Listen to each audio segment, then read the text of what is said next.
ليش يوم المواطن السوري كتير طويل؟ لأنه بس فتح عيونه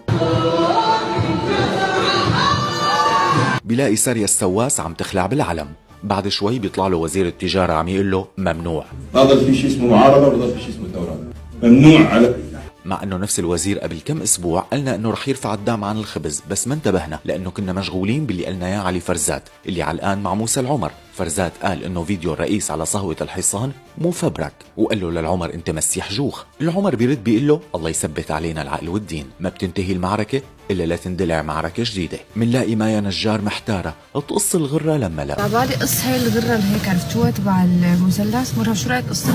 مايا كانت عم تتجهز للقاء محافظ دمشق لأنها اندعت على جلسات التحضير لمؤتمر الحوار الوطني. قبل ما نستوعب صدمة مايا منلاقي ماسة قنوع كمان معزومة، ومنلاقي كادورة كمان معزوم.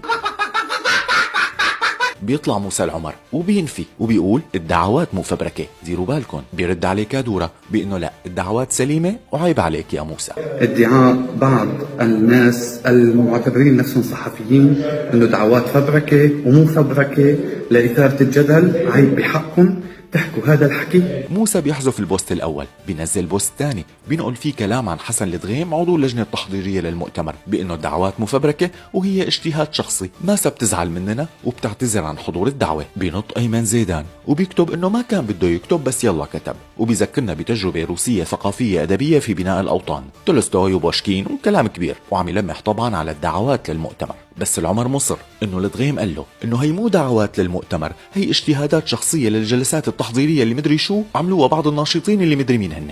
وهو عم يدوخنا بيكون الدغيم دوخنا اكثر بتصريح كمان ما انتبهنا له لما قالنا انه الحكومه الحاليه يمكن تمدد عملها حتى نهايه الحوار الوطني، بس الحوار الوطني مدري قبل تشكيل الحكومه مدري بعد تشكيل الحكومه، وهو ما بيعرف اذا كانت الحكومه قبل الحوار لما بعد الحوار. بس الحوار نفسه رح يناقش الدستور والاقتصاد والعداله الانتقاليه. بسيره العداله الانتقاليه بيكون تم تعيين بشرى ناصيف مستشاره بوزاره النقل، وهي كانت معاون وزير ايام النظام ومتهمه بملفات فساد، والعيلة كلها شبيحة ما شاء الله. الوزارة بترد وبتقول انه عزلتها، بس ناصيف ساعدتها بالكشف عن الفساد اللي ناصيف نفسها كانت جزء منه. الحمد لله الامور بخير. ما منلحق نفهم ونحلل ونكتب لما بيكون الدكتور النابلسي قالنا انه هو ما كان بده يقول انه تأييد الشرع فرض عين. فرض عين على كل الله. لا، غير رأيه، هو واجب الوقت.